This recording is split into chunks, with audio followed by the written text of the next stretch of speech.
서울 변두리 골목길에는 아직도 30년 된 단독주택들이 옹기종기 모여 있습니다. 그중 한 채 낡은 대문 앞에서 72세 박영희 할머니가 빨래를 널고 있었습니다. 허리를 굽히며 빨래 집게를 집어 올리는 손동작이 예전만큼 자연스럽지 않았습니다. 어머니, 생신 축하드려요. 큰아들 태수가 정장 차림으로 대문을 열고 들어섰습니다. 손에는 고급스러운 선물 상자와 두꺼운 서류 봉투를 들고 있었습니다. 영희는 손을 앞치마에 훔치며 아들을 맞았습니다. 괜찮은데 왜 또 이런 걸 가지고 와? 하지만 태수의 표정은 평소와 달랐습니다. 뭔가 중요한 말을 해야 한다는 듯 입술을 한번 하찼습니다. 거실에 앉은 두 사람. 영희는 차를 내오며 말했습니다. 요새 무릎이 좀 아프긴 하지만 그래도 혼자 살만해 걱정 마라. 태수가 서류 봉투를 테이블 위에 올려놓았습니다. 표지에는 프리미엄 실버타운 안내라는 글자가 선명했습니다. 어머니, 이것 좀 보세요. 영희의 눈썹이 살짝 찌푸려졌습니다. 하지만 태수는 이미 팸플릿을 펼치기 시작했습니다. 화려한 컬러 사진들이 펼쳐졌습니다. 호텔 로비 같은 넓은 공간, 깔끔한 개인실, 웃고 있는 노인들의 모습이 담겨 있었습니다.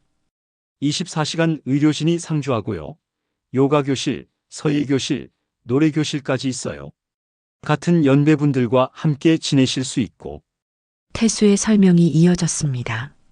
하지만 영희의 마음속에는 다른 생각이 스쳤습니다. 아들이 혹시 나를 버리려는 건 아닐까? 음식도 영양사가 관리하는 건강식이고 청소나 빨래는 전부 해드린다고 해요. 영희는 팸플릿 속 웃는 얼굴들을 바라보았습니다. 정말 행복해 보였습니다. 하지만 어딘가 어색한 느낌도 들었습니다. 너무 완벽한 웃음이었습니다. 얼마나 들어? 그건 나중에 상의하시고 일단 구경이라도 해보시는 게 어떨까요? 태수가 말끝을 흐렸습니다. 영희는 그 순간을 놓치지 않았습니다. 돈 얘기를 피한다는 것은 만만치 않다는 뜻이었습니다. 창밖으로 해가 기울어가고 있었습니다. 영희는 30년 동안 살아온 이 집을 둘러보았습니다. 남편과 함께 고른 소파, 아이들이 어릴 때 그린 낙서가 남은 벽, 정성껏 가꾼 작은 화분들, 모든 것에 추억이 스며 있었습니다. 생각해 볼게. 영희의 목소리는 차분했습니다. 하지만 가슴 깊숙한 곳에서는 불안이 꿈틀거리고 있었습니다. 태수가 돌아간 후 영희는 혼자 거실에 앉아 있었습니다. 팸플릿은 그대로 테이블 위에 놓여 있었습니다. 표지 모델의 환한 웃음이 그녀를 바라보고 있었습니다. 진짜 저곳이 좋은 곳일까? 영희는 작게 혼잣말을 했습니다. 손으로 무릎을 주물렀습니다. 확실히 예전보다 아팠습니다. 계단 오르내리기도 힘들었고 장 보러 나가는 것도 부담스러워졌습니다. 하지만 동시에 다른 생각도 들었습니다. 과연 그곳에서 진짜 자신의 삶을 살 수 있을까? 아니면 그저 편안한 감옥에 들어가는 것일까? 밤이 깊어갔습니다. 영희는 창문 너머 익숙한 골목길을 바라보았습니다. 이웃집 불빛들이 하나둘 꺼져가고 있었습니다. 그녀는 아직 모르고 있었습니다. 며칠 후 자신이 내릴 결정이 어떤 일들로 이어질지를, 그리고 그 과정에서 자신이 얼마나 강한 사람인지 깨닫게 될지를, 팸플릿 속 완벽한 시설 사진들 뒤에 숨겨진 진실을 아직은 알 수 없었습니다. 일주일이 지났습니다. 영희는 결국 태수의 설득에 못 이겨 실버타운을 둘러보기로 했습니다. 마음 한편으로는 여전히 불안했지만 무릎 통증이 심해진 것도 사실이었습니다. 어머니, 도착했어요. 태수가 차에서 내려 영희의 손을 잡아 도왔습니다. 눈앞에 펼쳐진 건물은 정말 호텔 같았습니다. 유리로 된 넓은 로비, 반짝이는 대리석 바닥, 천장까지 닿는 큰 창문들. 팸플릿으로 봤을 때와는 또 다른 압도적인 느낌이었습니다. 로비에 들어서자 중년 여성이 환하게 웃으며 다가왔습니다.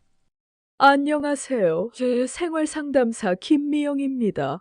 어머님이 박영희 할머님이시군요. 김미영의 말투는 친근했지만 어딘가 연습된 느낌이 들었습니다. 마치 백화점 직원 같은 완벽한 미소였습니다. 시설 구경부터 해보실까요? 복도를 따라 걸으며 김미영은 친절하게 설명했습니다. 식당, 헬스장, 도서관, 각종 교실들이 차례로 나타났습니다. 모든 것이 깨끗하고 현대적이었습니다. 우와, 정말 좋네요. 태수가 감탄했습니다. 하지만 영희는 조용히 주변을 살펴보았습니다. 복도를 지나는 어르신들의 표정이 어딘가 어색했습니다. 너무 조용했습니다. 여기가 요가 교실이에요. 오늘은 마침 수업이 있네요. 유리문 너머로 보이는 어르신들이 요가 매트 위에서 동작을 따라하고 있었습니다. 모두들 집중하고 있는 것 같았지만 왠지 즐거워 보이지는 않았습니다. 마침 점심시간이네요. 식당도 구경해 보시죠. 넓은 식당에는 둥근 테이블들이 배치되어 있었습니다. 어르신들이 삼삼오오 앉아 식사를 하고 있었습니다. 메뉴판에는 영양사 추천 건강식단이라는 글씨가 적혀 있었습니다. 음식도 정말 좋아 보이는데요. 태수가 또 감탄했습니다. 하지만 영희는 실제로 드시는 분들의 표정을 보았습니다. 그냥 드시고 계실 뿐이었습니다. 맛있다거나 좋다는 표현은 들리지 않았습니다. 개인실 구경까지 마치고 나서 김미영이 계약서를 내밀었습니다. 조건이나 궁금한 점 있으시면 언제든 물어보세요. 비용은 얼마나 들어요? 영희가 직접 물었습니다. 태수가 당황한 표정을 지었습니다. 입주금이 5천만 원이고요. 매월 관리비가 200만 원입니다. 어머, 영희가 작게 탄식했습니다. 예상했던 것보다 훨씬 큰 금액이었습니다. 하지만 의료비, 식비, 각종 프로그램비가 모두 포함된 가격이에요. 생각해보시면 오히려 경제적일 수도 있어요. 김미영의 설명이 이어졌습니다. 하지만 영희의 머릿속에는 다른 계산이 돌아가고 있었습니다. 5천만 원이면 우리 집값과 비슷한데. 집으로 돌아가는 길, 태수가 조심스럽게 말했습니다. 어머니, 어떠셨어요? 시설은 좋더라. 영희의 대답은 담담했습니다. 하지만 마음은 복잡했습니다. 분명 좋은 시설이었습니다. 하지만 뭔가 어색한 느낌을 지울 수 없었습니다. 돈은 제가 마련할게요. 걱정하지 마세요, 어머니. 그게 아니라 영희는 말을 멈췄습니다. 돈 문제가 아니었습니다. 그곳에서 정말 행복할 수 있을지가 의문이었습니다. 그날 밤 영희는 잠을 이루지 못했습니다. 시설의 모습들이 계속 떠올랐습니다. 완벽했지만 어딘가 차가운 느낌, 친절했지만 진심이 느껴지지 않는 직원들, 조용했지만 활기가 없는 입주민들. 정말 저곳이 나한테 맞는 곳일까? 하지만 동시에 현실적인 걱정도 들었습니다. 무릎은 갈수록 아파지고 계단 오르내리기도 힘들었습니다. 혼자 사는 것이 점점 부담스러워지고 있었습니다. 며칠 후 태수가 다시 찾아왔습니다. 이번에는 둘째 아들 태준도 함께였습니다. 어머니 형이랑 상의해봤는데 정말 좋은 기회인 것 같아요. 태준도 찬성하는 분위기였습니다. 두 아들의 걱정 어린 눈빛을 보니 영희의 마음이 흔들렸습니다. 그래 알겠다 가보자. 결국 영희는 입주를 결정했습니다. 아들들의 얼굴에 안도의 표정이 스쳤습니다. 입주 첫날 영희는 10호실 열쇠를 받았습니다. 깔끔한 원룸 형태의 공간이었습니다. 작은 부엌, 욕실, 그리고 큰 창문이 있는 거실 겸 침실. 필요한 것은 다 있었습니다. 옆방이 이순자 할머님인데 연세도 비슷하시고 성격도 좋으셔요. 김미영이 소개해 주었습니다. 잠시 후 옆방 문이 열리며 단정한 차림의 할머니가 나타났습니다. 안녕하세요. 저는 이순자예요. 앞으로 잘 부탁드려요. 순자의 인사는 진심으로 느껴졌습니다. 처음으로 마음이 조금 놓였습니다. 저는 박영희입니다.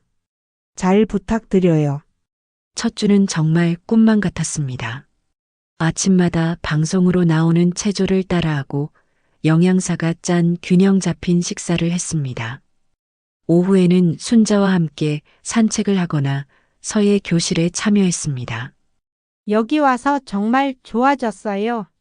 무릎 아픈 것도 덜해지고 순자가 말했습니다. 영희도 조금씩 적응해가고 있었습니다. 그러게요. 아무래도 규칙적으로 생활하니까 좋은 것 같아요.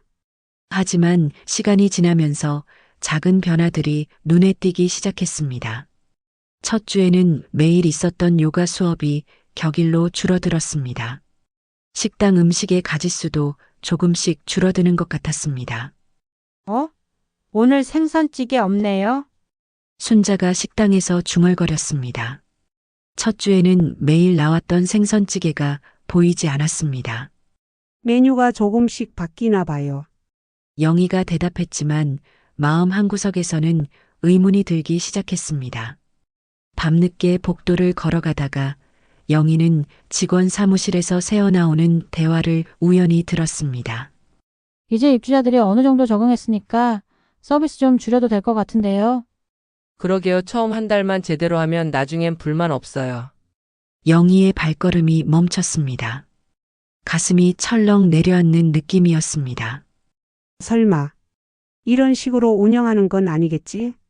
하지만 며칠 더 지켜보니 의심이 확신으로 바뀌기 시작했습니다. 프로그램들이 하나둘 취소되고 직원들의 친절함도 예전 같지 않았습니다. 그날 밤 영희는 순자와 긴 대화를 나누었습니다. 순자 씨 혹시 여기 온 걸 후회한 적 있어요? 글쎄요. 처음엔 정말 좋았는데 요새는 순자도 같은 생각을 하고 있었습니다. 영희는 창밖을 바라보았습니다. 반짝이는 야경이 아름다웠지만 마음은 점점 무거워졌습니다. 과연 이곳에서 진짜 행복을 찾을 수 있을까요? 입주한 지 한 달이 지났습니다. 영희는 아침 체조를 마치고 식당으로 향했습니다. 하지만 오늘따라 뭔가 이상했습니다. 평소 6가지 반찬이 나오던 아침상에 4가지만 있었습니다. 김치찌개는 어디 갔지? 옆 테이블 할아버지가 중얼거렸습니다. 영희도 고개를 갸웃했습니다. 어제까지만 해도 있었는데요. 오늘은 메뉴가 조금 바뀐 것 같네요. 순자가 조심스럽게 말했습니다. 하지만 두 사람 모두 뭔가 석연치 않다는 표정이었습니다. 점심시간이 되었습니다. 영희는 평소처럼 요가 교실로 향했습니다. 하지만 문 앞에는 오늘 수업 취소라는 작은 쪽지가 붙어 있었습니다. 어라? 왜 갑자기? 다른 어르신들도 하나둘 모여들었습니다. 모두 당황한 표정이었습니다. 강사가 개인 사정으로 못 온대요. 지나가던 직원이 성의 없이 대답했습니다. 하지만 어제까지만 해도 아무 말이 없었는데요. 그럼 대체 수업이라도 없을까요? 한 할머니가 물어보려 했지만 직원은 이미 돌아서고 있었습니다. 오후에는 서예 교실마저 취소되었습니다. 이유는 교실 시설 점검 때문이라고 했습니다. 영희와 순자는 할 일 없이 로비에 앉아 있을 수밖에 없었습니다. 이상하네요. 처음 올 때는 이런 일이 없었는데 순자가 작은 목소리로 말했습니다. 그러게요. 뭔가 달라진 것 같아요. 영희도 같은 생각이었습니다. 분명 처음 한 달은 프로그램이 매일 정상적으로 운영됐었습니다. 저녁 식사 시간. 영희는 식당에서 더 이상한 광경을 목격했습니다. 평소 7시까지 운영되던 식당이 6시 30분에 문을 닫고 있었습니다. 잠깐만요. 아직 시간 남았잖아요. 늦게 온 할아버지 한 분이 항의했습니다. 죄송합니다. 오늘은 조금 일찍 마감해야 해서요. 직원의 대답은 형식적이었습니다. 할아버지는 어쩔 수 없이 돌아갔습니다. 영희는 마음이 무거워졌습니다. 이런 식으로 하는 게 맞나? 다음 날 새벽 3시, 영희는 화장실에 가려다 복도에서 소란한 소리를 들었습니다. 11호실에서 누군가 신음소리를 내고 있었습니다. 가슴이 너무 아파. 이웃집 박 할아버지의 목소리였습니다. 영희는 급히 간호사실로 향했습니다. 하지만 간호사실은 비어 있었습니다. 간호사님, 간호사님, 영희가 복도에서 소리쳤습니다. 하지만 대답이 없었습니다. 어떻게 하지? 순자도 잠에서 깨어나왔습니다. 두 사람은 당황했습니다. 119에 신고해야겠어요. 영희가 자신의 휴대폰으로 구급차를 불렀습니다. 하지만 구급차가 도착하기까지 20분이나 걸렸습니다. 그 사이 박 할아버지는 바닥에 쓰러져 신음하고 있었습니다. 영희와 순자가 최선을 다해 돌봤지만 전문 의료진이 없어 제대로 된 처치를 할 수 없었습니다. 24시간 의료진 상주라고 했는데 이게 뭐예요? 구급차가 떠난 후 영희는 분노가 치밀어 올랐습니다. 다음 날 아침 영희는 관리실을 찾아갔습니다. 생활상담사 김미영이 책상에 앉아 서류를 정리하고 있었습니다. 어머님, 무슨 일이세요? 김미영의 표정은 예전만큼 친근하지 않았습니다. 어젯밤에 11호실 할아버지가 쓰러졌는데 간호사가 없었어요. 24시간 의료진 상주라고 하지 않았어요? 그 일요? 김미영의 대답은 시큰둥했습니다. 간호사도 사람인데 잠깐 자리를 비울 수도 있는 거 아니에요? 응급 상황은 119에 신고하시면 되고요. 그게 무슨 말씀이에요?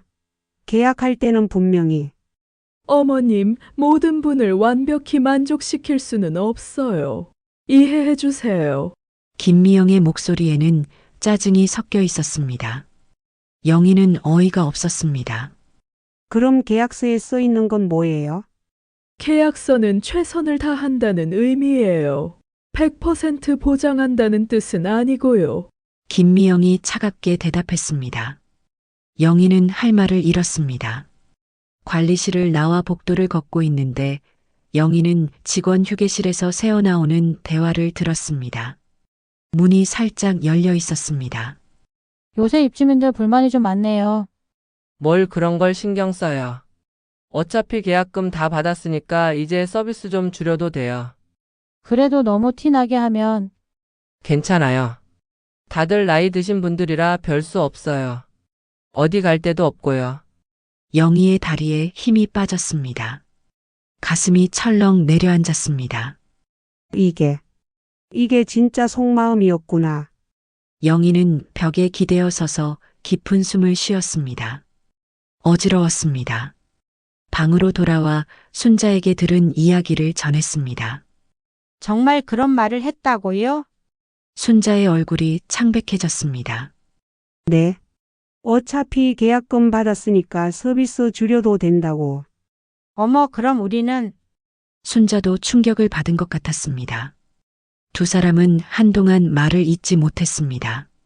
저녁 식사 때 영희는 다른 입주민들을 유심히 관찰했습니다. 모두들 뭔가 불만족스러운 표정이었지만 말하지 못하고 있었습니다. 음식이 예전만 못한 것 같은데 한 할머니가 작게 중얼거렸습니다. 프로그램도 자꾸 취소되고. 다른 할아버지도 속삭였습니다. 하지만 모두들 큰 소리로 불만을 말하지는 못했습니다. 어디에 호소할지도 모르겠고 설사 호소한다 해도 소용없을 것 같았습니다. 그날 밤 영희는 잠들지 못했습니다. 창밖으로 보이는 도시의 불빛이 예전 같지 않았습니다. 반짝이는 불빛들이 차갑게 느껴졌습니다. 여기서 계속 살아야 하나? 하지만 현실적으로 나갈 곳도 마땅치 않았습니다. 계약금으로 5천만 원을 냈는데 지금 나간다면 위약금도 물어야 했습니다. 태수한테 말해봐야겠다. 하지만 아들에게 말하기도 쉽지 않았습니다.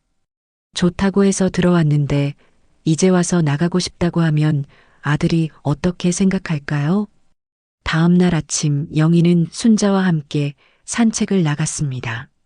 정원은 여전히 아름다웠지만 마음은 무거웠습니다. 순자 씨, 우리 어떻게 해야 할까요? 글쎄요. 정말 고민이에요. 순자도 같은 마음인 것 같았습니다. 가족들한테 말하기도 어렵고, 그러게요. 괜히 걱정 끼치는 것 같고, 두 사람은 벤치에 앉아 한숨을 쉬었습니다. 그런데 이대로 있을 수도 없잖아요. 영희가 말했습니다. 목소리에는 단호함이 스며들기 시작했습니다. 맞아요. 우리도 대가를 치르고 온 건데, 순자도 고개를 끄덕였습니다. 영희는 마음속으로 결심했습니다. 이대로 당하고만 있을 수는 없었습니다. 뭔가 행동을 취해야 했습니다. 아직 포기하기는 이르다. 우리에게도 권리가 있어. 정원을 바라보며 영희는 새로운 각오를 다졌습니다. 72살이지만 아직 포기할 나이는 아니었습니다. 하지만 구체적으로 무엇을 어떻게 해야 할지는 아직 막막했습니다. 다만 한 가지는 분명했습니다. 더 이상 참고만 있을 수는 없다는 것이었습니다. 순자와 함께 다시 건물로 들어가며 영희는 마음속 깊이 다짐했습니다. 우리의 존엄을 지켜야 해. 나이가 많다고 해서 우롱당할 수는 없어. 직원들의 진심을 알게 된 지 일주일이 지났습니다. 영희는 마음이 무거웠지만 일상은 계속되어야 했습니다. 오늘도 순자와 함께 헬스장으로 향했습니다. 영희 씨, 요새 표정이 안 좋아요. 많이 힘드시죠? 순자가 걱정스러운 눈빛으로 물었습니다. 괜찮아요. 그냥 적응하는 중이에요. 영희는 애써 웃음을 지었습니다. 하지만 마음속 분노는 가라앉지 않았습니다. 헬스장에는 이미 몇 분의 어르신들이 운동을 하고 계셨습니다. 영희와 순자는 조용히 트레드밀 위에 올라 천천히 걷기 시작했습니다. 아, 정말 답답해. 옆에서 운동하던 최 할아버지가 중얼거렸습니다. 70대 중반쯤 되어 보이는 분이었습니다. 무슨 일이세요? 순자가 조심스럽게 물었습니다. 이 사람들이 너무 느리게 해서 답답하다고 해요. 최 할아버지가 영희와 순자를 쳐다보며 말했습니다. 어조에 짜증이 섞여 있었습니다. 죄송해요. 저희가 너무 천천히 했나요? 영희가 당황해서 말했습니다. 당연하죠. 러닝머신 독차지하고 거북이처럼 기어가니까 뒤에서 기다리는 사람 생각은 안 해요.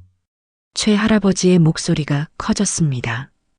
헬스장의 다른 사람들이 돌아보기 시작했습니다. 저희도 운동할 권리가 있잖아요. 순자가 조심스럽게 대답했습니다. 권리? 그럼 다른 사람 배려는 권리가 아니에요. 최 할아버지가 더욱 언성을 높였습니다. 할아버지 너무 그러시면 영희가 중재하려고 했지만 소용없었습니다. 뭐가 너무해요? 사실을 말하는 건데. 다른 어르신들도 하나둘 끼어들기 시작했습니다. 맞아요. 요즘 젊은 사람들은 예의가 없어. 아니에요. 먼저 온 사람이 쓰는 게 당연하죠. 그럼 시간 제한이라도 둬야 해. 순식간에 헬스장이 시끌벅적해졌습니다. 영희는 어리둥절했습니다. 분명 처음엔 최 할아버지의 불만이었는데 어느새 모든 사람이 서로를 비난하고 있었습니다. 조용히 해주세요. 다른 분들도 운동하시는데. 한 할머니가 소리쳤습니다. 하지만 상황은 더욱 악화되었습니다. 조용히 하라고요? 그럼 당신은 뭐예요? 영희는 순자의 손을 잡고 헬스장을 나왔습니다. 가슴이 답답했습니다. 왜 저러실까요? 우리 모두 같은 처지인데. 에휴. 순자가 한숨을 쉬었습니다. 스트레스가 쌓이신 거겠죠. 갈 곳도 없고 할 일도 없고. 영희도 이해할 수 있었습니다. 모두들 답답한 마음은 똑같을 텐데 그 화살이 서로에게 향하고 있었습니다. 점심시간이 되었습니다. 식당 분위기도 어수선했습니다. 아침에 일이 소문이 난 것 같았습니다. 요즘 분위기가 안 좋네요. 이 할머니가 작은 목소리로 말했습니다. 다들 예민해지신 것 같아요. 박 할아버지도 고개를 끄덕였습니다. 하지만 정작 무엇 때문에 모두가 예민해졌는지에 대해서는 아무도 말하지 않았습니다. 서비스가 줄어든 것, 직원들의 태도가 달라진 것, 그런 근본적인 문제들 말입니다. 오후에 영희는 관리실에서 전화를 받았습니다. 할머니, 나 수진이야. 내일 생일 파티 오시죠? 손녀 수진이의 목소리였습니다. 곧 16살이 되는 소중한 손녀였습니다. 그럼 물론이지. 할머니가 어떻게 안 가겠어? 우와, 정말 기대된다. 엄마가 할머니 좋아하는 잡채도 준비했어요. 수진이의 밝은 목소리를 들으니 마음이 따뜻해졌습니다. 그나마 이런 기쁨이 있어 견딜 수 있었습니다. 저녁 6시, 영희는 외출 신청을 하러 관리실을 찾았습니다. 내일 저녁에 손녀 생일 파티 때문에 외출하고 싶은데요. 몇 시쯤 들어오실 예정이세요? 직원이 기계적으로 물었습니다. 아마 밤 9시쯤? 안 됩니다. 저희 규정상 오후 6시 이후 외출은 금지되어 있어요. 예? 그런 규정이 있었나요? 영희는 당황했습니다. 입주할 때 그런 말을 들은 기억이 없었습니다. 네. 안전상의 이유로 야간 외출은 제한하고 있습니다. 하지만 가족 행사인데. 규정은 규정이에요. 이해해 주세요. 직원의 대답은 차갑고 단호했습니다. 그럼 하룻밤 외박은 어떤가요? 외박도 일주일 전에 신청하셔야 해요. 갑작스러운 외박은 허가할 수 없습니다. 영희는 할 말을 잃었습니다. 16살 생일은 다시 오지 않는데. 규정을 조금만 융통성 있게. 죄송합니다. 규정은 모든 입주민에게 동일하게 적용됩니다. 영희는 무거운 발걸음으로 방에 돌아왔습니다. 수진이에게 전화를 걸어야 했습니다. 수진아, 할머니가. 네, 할머니. 미안해. 할머니가 내일 못 갈 것 같아. 전화기 너머로 잠깐의 침묵이 흘렀습니다. 왜요? 무슨 일 있으세요? 수진이의 목소리에 실망감이 스며들었습니다. 그게 여기 규정이 있어서. 아, 그렇구나. 괜찮아요, 할머니. 하지만 수진이의 목소리는 분명히 풀이 죽어 있었습니다. 정말 미안해. 할머니가 선물은 택배로라도. 괜찮다니까요. 저 이해해요. 전화를 끊고 나서 영희는 침대에 주저앉았습니다. 가슴이 답답하고 숨이 막혔습니다. 내가 여기서 뭘 하고 있는 거지? 손녀의 생일도 축하해 줄 수 없는 곳. 가족과의 만남마저 제한되는 곳. 이게 정말 행복한 노후를 위한 공간일까요? 밤이 깊어갔습니다. 영희는 창밖을 바라보았습니다. 저 멀리 불빛들이 반짝였습니다. 자유롭게 살아가는 사람들의 불빛이었습니다. 나도 저곳에 있었는데 갑자기 눈물이 흘러내렸습니다. 처음에는 한 방울, 두 방울이었지만 점점 멈출 수 없게 되었습니다. 이곳은 천국이 아니야. 감옥이야. 영희는 베개에 얼굴을 묻고 울었습니다. 72년을 살아오면서 이렇게 무력감을 느낀 적이 있었을까요? 옆방에서 순자가 노크하는 소리가 들렸습니다. 영희 씨, 괜찮으세요? 영희는 재빨리 눈물을 닦고 문을 열었습니다. 네, 괜찮아요. 하지만 순자는 영희의 부은 눈을 놓치지 않았습니다. 뭔가 있으시구나. 들어가도 될까요? 영희는 조용히 고개를 끄덕였습니다. 손녀 생일 파티에 못 간대요. 규정 때문에. 영희가 상황을 설명하자 순자도 한숨을 쉬었습니다. 저도 비슷한 경험이 있어요. 아들 결혼 기념일이었는데. 정말요? 네. 그때도 같은 규정 때문이었어요. 두 사람은 잠시 침묵했습니다. 여기서 뭘 하고 살아야 할까요? 영희가 작은 목소리로 물었습니다. 글쎄요. 저도 모르겠어요. 순자도 답답한 표정이었습니다. 가족들과 떨어져 있으면서 서로 싸우고. 이게 우리가 원했던 삶인가요? 영희의 목소리에 절망이 묻어 있었습니다. 가끔은 정말 도망가고 싶어요. 순자가 속마음을 털어놓았습니다. 하지만 갈 곳이 있나요? 돈은 또 어떻고요? 현실의 벽은 높고 두꺼웠습니다. 밤 12시가 넘었습니다. 순자가 자신의 방으로 돌아간 후 영희는 다시 혼자가 되었습니다. 창밖의 불빛들은 여전히 반짝이고 있었습니다. 하지만 그 불빛들이 더 이상 희망처럼 보이지 않았습니다. 오히려 자신이 도달할 수 없는 자유를 조롱하는 것 같았습니다. 72살의 새로운 시작이라고 생각했는데 영희는 입주 첫날을 떠올렸습니다. 분명 희망에 차 있었습니다. 새로운 친구들, 새로운 일상, 새로운 행복을 꿈꿨었습니다. 하지만 현실은 달랐습니다. 통제와 제한, 소외와 갈등만이 기다리고 있었습니다. 이곳은 천국이 아니라 감옥일지도 모른다. 이 생각이 마음속을 무겁게 짓눌렀습니다. 영희는 천천히 침대에 누웠습니다. 내일도 똑같은 하루가 기다리고 있었습니다. 정해진 시간에 일어나고 정해진 메뉴를 먹고 정해진 공간에서 시간을 보내는 하루. 언제까지 이렇게 살아야 할까? 답이 보이지 않았습니다. 그저 깊은 절망만이 밤의 어둠처럼 영희를 감쌌습니다. 새벽 5시, 영희는 잠에서 깨어났습니다. 어젯밤의 절망이 오히려 마음을 단단하게 만들었습니다. 더 이상 이런 식으로 살 수는 없었습니다. 포기할 수는 없어. 아직 늦지 않았어. 영희는 조용히 일어나 순자의 방 앞에 섰습니다. 문틈으로 희미한 불빛이 새어나왔습니다. 순자도 잠들지 못한 것 같았습니다.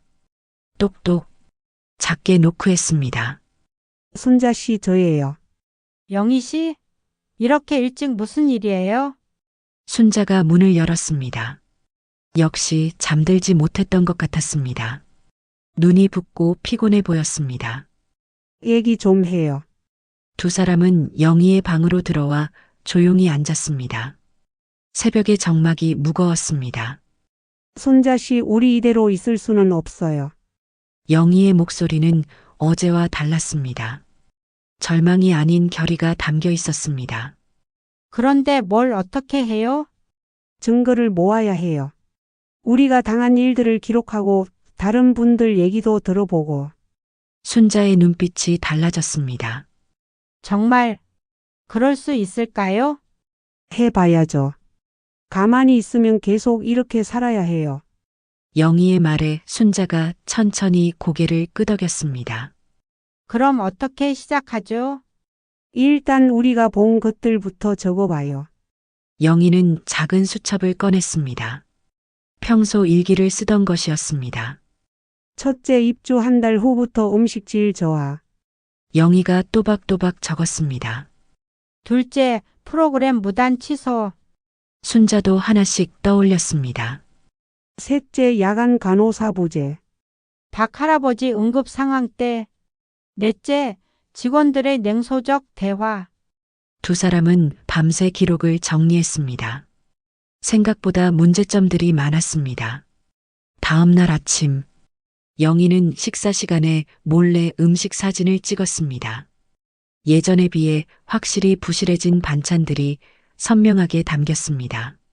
점심시간에는 헬스장에 고장난 운동기구를 촬영했습니다. 이미 일주일째 방치되어 있었습니다. 영희 씨, 위험하지 않을까요? 순자가 걱정했습니다.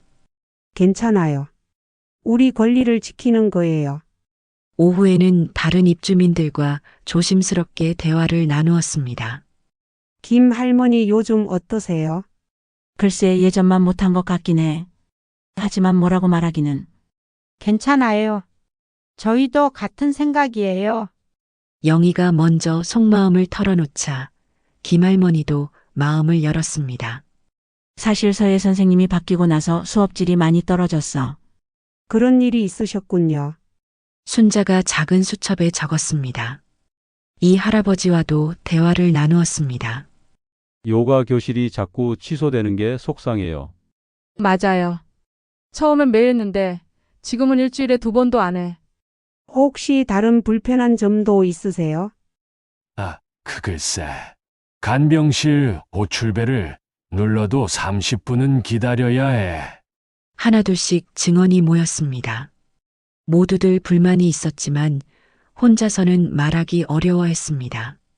셋째 날, 영희는 중요한 증거를 잡았습니다. 직원 휴게실 앞을 지나가다 다시 한번 그들의 대화를 듣게 된 것입니다. 어차피 노인들이 뭘 할 수 있겠어요. 불만 있어도 나갈 수 없잖아요. 그러게요. 가족들도 모르고. 이번에는 영희가 준비되어 있었습니다.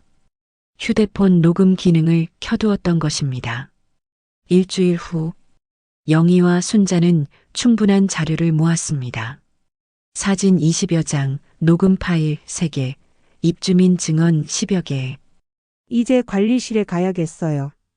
영희가 말했습니다. 순자도 각오를 단단히 한 표정이었습니다. 잘 될까요? 모르겠어요. 하지만 해야 해요. 두 사람은 정리된 자료를 들고 관리실을 찾았습니다. 김미영 상담사가 여전히 형식적인 미소로 맞았습니다. 어머님들, 무슨 일이세요? 할 말이 있어서 왔어요. 영희가 자료 뭉치를 테이블에 올려놓았습니다. 김미영의 표정이 당황스러워졌습니다. 이게 뭔가요? 지난 한 달간 저희가 기록한 문제점들이에요. 영희가 차근차근 설명하기 시작했습니다. 부실해진 음식, 취소된 프로그램, 방치된 시설들. 그리고 이건 직원분들이 하신 말씀이에요. 녹음 파일을 재생했습니다. 직원들의 냉소적인 대화가 사무실에 울려 퍼졌습니다. 김미영의 얼굴이 점점 굳어졌습니다. 이건 오해가 있으신 것 같은데. 오해가 아니에요. 다른 입주민분들 증언도 있어요. 순자가 증언록을 내밀었습니다. 김미영은 잠시 말을 잇지 못했습니다. 그러다가 태도가 급변했습니다. 그래서 뭘 원하시는 거예요? 우리는 더 이상 침묵하지 않겠습니다. 영희가 당당히 말했습니다. 계약을 해지하고 나가겠습니다. 계약 해지요? 위약금이 만만치 않을 텐데요. 김미영이 협박하듯 말했습니다. 위약금은 시설 측 계약 위반으로 면제되어야 합니다. 순자가 준비해온 법률 자료를 펼쳤습니다. 도서관에서 찾아본 소비자 보호법 내용이었습니다. 허위 광고 약속 불이행, 서비스질 저하, 모두 업체 귀책 사유에 해당해요.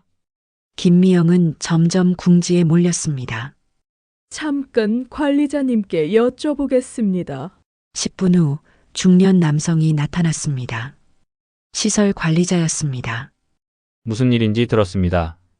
관리자의 어조는 처음엔 위협적이었습니다. 어머니들 이런 식으로 하시면 좋지 않습니다. 하지만 영희는 물러서지 않았습니다. 좋지 않은 건 시설 운영 방식이에요. 영희가 모든 증거를 다시 제시했습니다. 사진, 녹음, 증언들이 쌓여갔습니다. 관리자의 표정이 점점 어두워졌습니다. 이걸 어디다 쓰실 생각이세요? 필요하면 언론에도 제보할 겁니다. 순자가 단호히 말했습니다.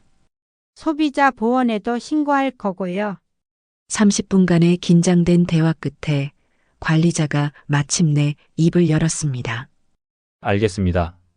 계약 해지를 인정하겠습니다. 위약금은? 면제하겠습니다. 영희와 순자는 서로를 바라보았습니다. 믿어지지 않았습니다. 다만 일주일 안에 나가주셔야 합니다. 좋습니다. 영희가 대답했습니다. 마침내 자유를 얻는 순간이었습니다. 관리실을 나오며 순자가 말했습니다. 정말 해냈네요. 네, 해냈어요.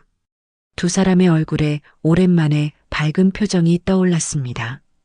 그날 저녁 다른 입주민들에게 소식이 퍼졌습니다. 정말요? 위약금 없이 나가신다고요? 어떻게 그런 일이? 증거를 모아서 당당히 맞섰어요. 영희의 이야기를 들은 입주민들의 반응은 놀라움과 부러움이 섞여 있었습니다. 저희도 용기를 내볼까요? 몇몇 분들이 관심을 보였습니다. 할 수 있어요. 포기하지 마세요. 영희가 격려했습니다. 우리에게도 권리가 있어요. 존엄하게 살 권리가. 마지막 밤, 영희는 짐을 정리하며 지난 2달을 돌아보았습니다. 힘들었지만 소중한 깨달음을 얻었습니다. 나이가 들어도 포기하면 안 되는구나.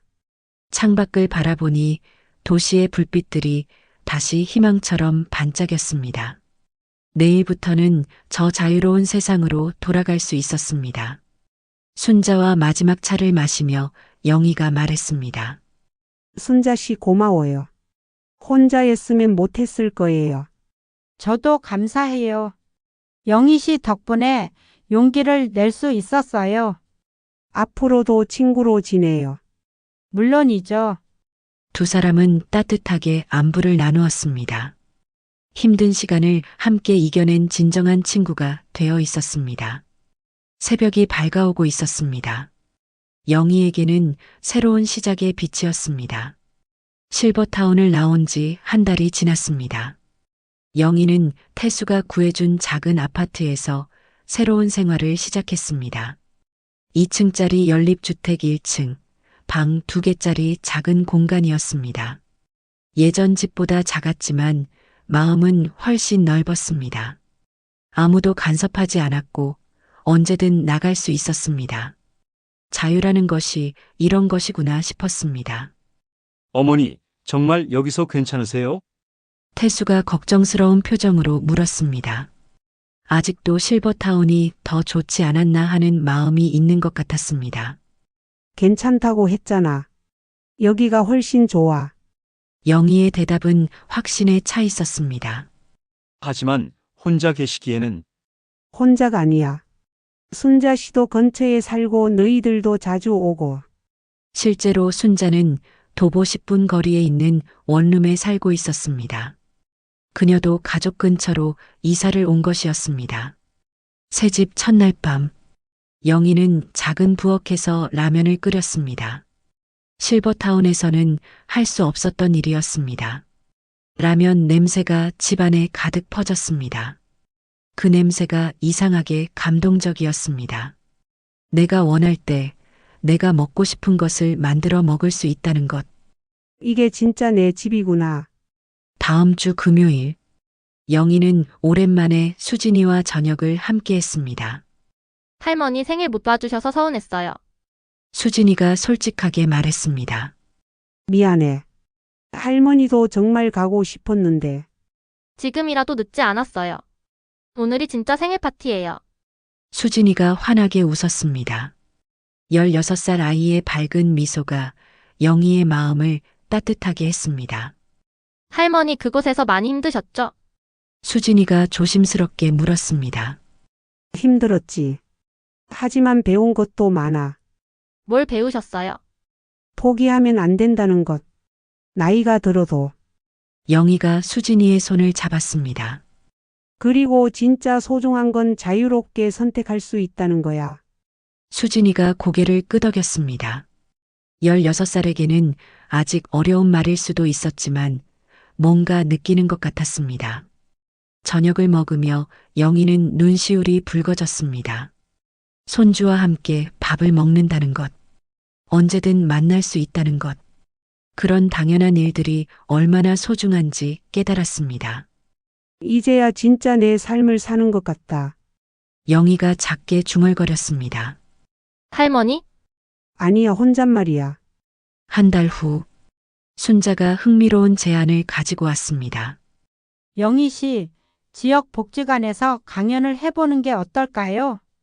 강연이요? 제가 뭘 할 수 있겠어요? 우리 경험을 나누는 거예요. 실버타운에서 겪은 일들. 순자의 제안에 영희는 고민했습니다. 부끄럽고 어려운 일이었지만 동시에 의미 있는 일이기도 했습니다. 다른 어르신들에게 도움이 될까요? 될 거예요. 우리처럼 고민하시는 분들이 많을 테니까. 일주일 후 둘은 지역 복지관 강당에 섰습니다. 30여 명의 어르신들이 앉아 있었습니다. 처음에는 떨렸습니다. 하지만 이야기를 시작하자 자연스러워졌습니다.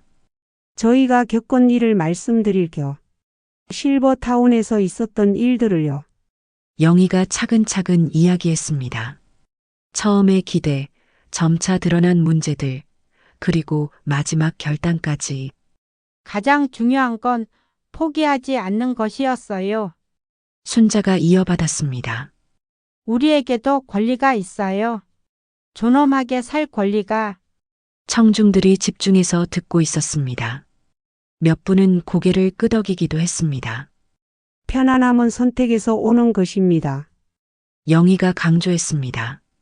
남이 정해준 편안함이 아니라 우리가 선택한 편안함이요. 강연 후 질문 시간이 있었습니다. 저도 실버타운을 알아보고 있는데 어떤 점을 주의해야 할까요? 한 할머니가 물었습니다. 계약서를 꼼꼼히 읽어보세요. 그리고 실제 입주민들과 대화해 보시고요. 순자가 대답했습니다. 가장 중요한 건 가족과 상의하는 거예요. 혼자 결정하지 마시고. 영희도 조언했습니다. 혹시 문제가 생기면 어떻게 해야 할까요? 다른 분이 물었습니다. 기록하세요. 증거를 모으세요. 그리고 혼자 해결하려 하지 마시고. 주변에 도움을 요청하세요. 가족, 친구, 복지관 같은 곳에서요. 강연이 끝난 후 몇 분이 개별적으로 찾아왔습니다. 정말 도움이 되었어요.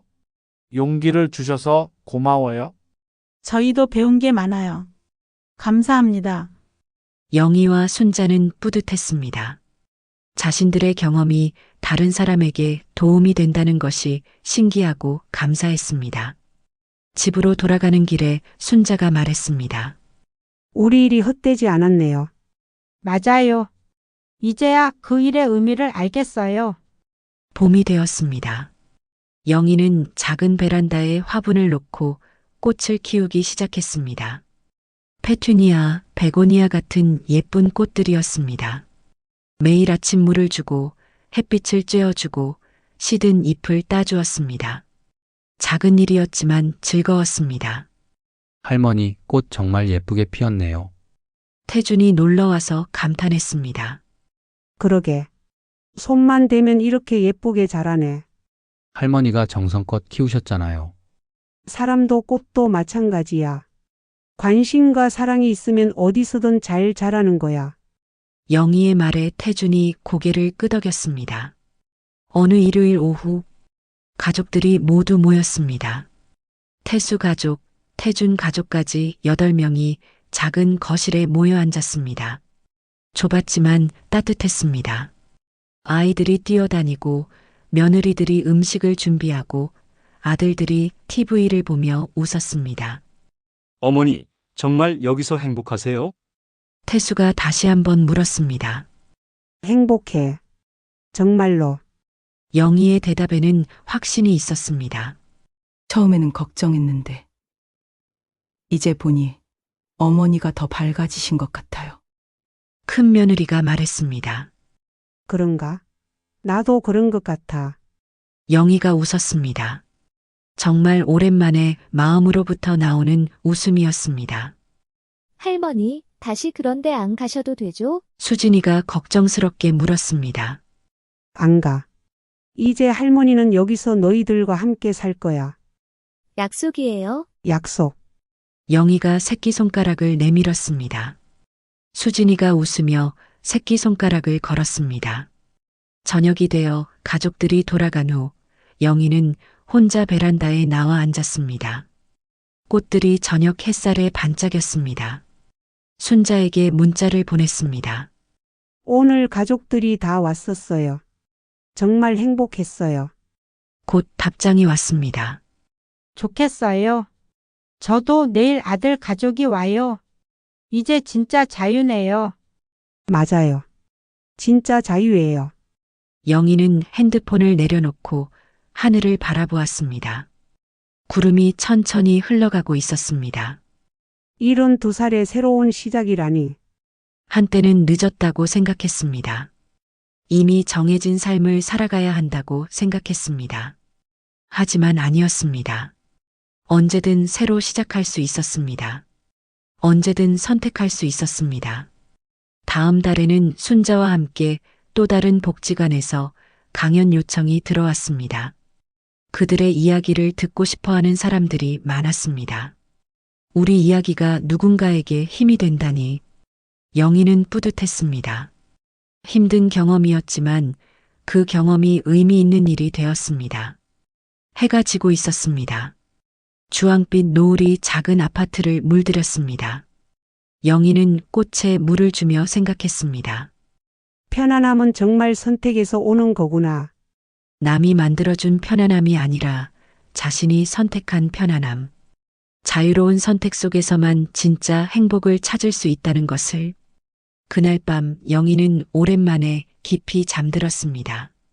내일은 또 어떤 선택들이 기다리고 있을까요? 무엇을 선택하든 이제는 두렵지 않았습니다. 자유롭게 선택할 수 있다는 것. 그것이 진짜 행복의 비밀이었습니다.